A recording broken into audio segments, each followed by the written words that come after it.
Hi, my name is Michael Grinder, and I invite you into my house of communication. This particular structure is a metaphor that explains communication. There are 4 floors on the house of communication. The first floor, as you enter, is the content. You gotta know what to say before you can figure out how to deliver it. The content is the knowledge. It's the verbal level. It's the what of communication. Once you know what to say, then the second floor is how do you deliver it. The second floor is where nonverbal communication occurs. On the second floor, we have 4 corridors that represent the 4 categories of nonverbal communication. One of the hallways are all the visual nonverbals you can do, such as eye contact, frequency of eye contact, blinking, or looking at a piece of paper. The second hallway is where you have your auditory nonverbals. Your auditory nonverbals are your voice speed, volume, tone, pitch. And that particular hallway is actually supported by the third hallway, which is your kinesthetic. The popular term body language often refers to this particular corridor. This is what you do from the neck down. Hand gestures, body location, posture. And it actually is the cause of how your voice changes.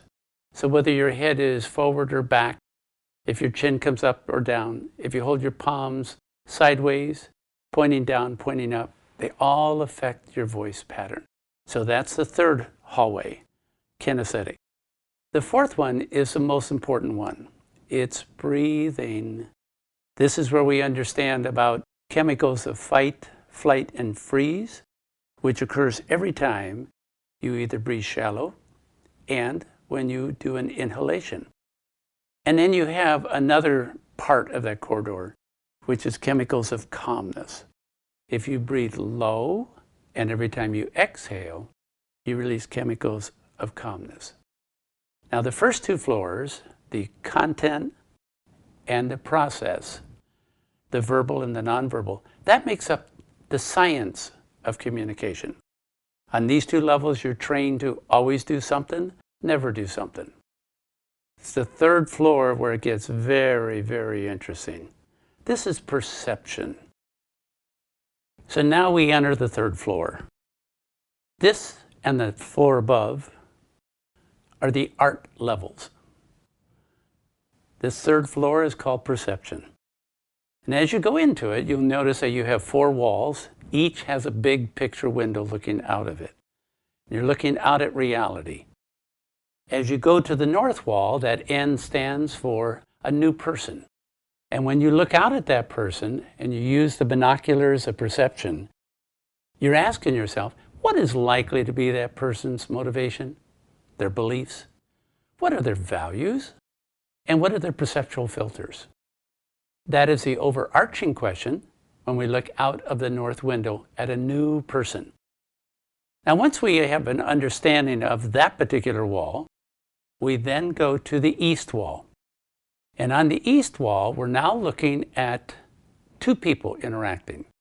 And we use the letter E because it stands for, on the surface, that they're both equal. But you want to find out who's a little more equal than the other. In other words, the overarching question that you have when you're looking at 2 people interacting is who is likely to be the dominant one, who's likely to influence. And when we say dominant, we're talking about a factual description, not a value. So we have the first 2 windows we look out of, and now we go over to the west wall. Oh, this is one of my favorites. The W stands for the whole group. You're looking out the window at 3 or more people. And what is the artful question of perception? You're asking, what is likely to happen next? And when you're in group dynamics, you have to set aside that north wall. You certainly can't ask the east wall who's likely to influence. Nope. Group dynamics operates much faster than that. So we have to ask, what is likely to happen next?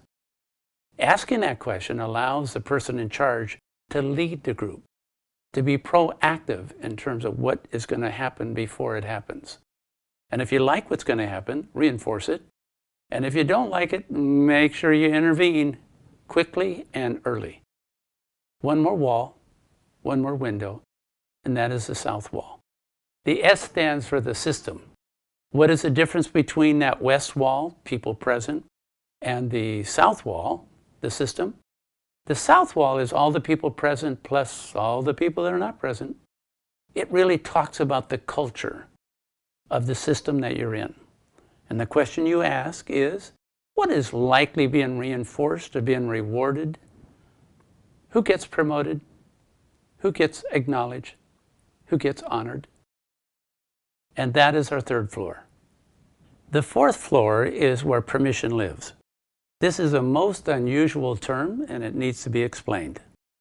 When we say permission, we're talking about who gets to talk about what, and when do they get to talk about it. This is not a floor of power, authority, hierarchy. This is a floor of permission. And if you think that you can overpower someone and you don't have to have permission, I assure you that we have teenagers that we can rent for a weekend, and you'll be with them, and sometime during that 48 hours, you'll realize that they're going through a crisis. You'll know exactly what to say from the first floor. You know exactly the nonverbals that you could deliver it with. And you know exactly that they need it right now, the third floor.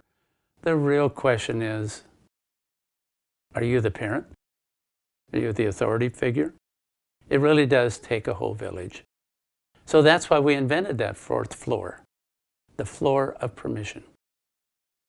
The roof of the house of communication is a great way to understand the overall view of why we do communication. The four letters that spell out roof, R-O-O-F, actually indicate the four qualities of an exquisite communicator. We all do this at some time. The question is, can we study the four floors of the house of communication and then go up on the roof and make sure that we understand how to increase the frequency of doing exquisite communication? The first letter R stands for rapport. How do you make contact? How do you engage? Then the next letter, the O, stands for, do you know what your outcome is? Can you be clear about that? The second O stands for being outside yourself. And that basically is the third floor, perception. And then I love the last letter, the F, stands for flexibility. That's when you go down to the first and second floor, and you need to know what to say and how to say it in a most flexible manner. This metaphor, the house of communication, I welcome you into it. Stay a while, visit on the floor that's appropriate for you, and walk away a better communicator than you were before. Michael Grinder, my house of communication, offered to you.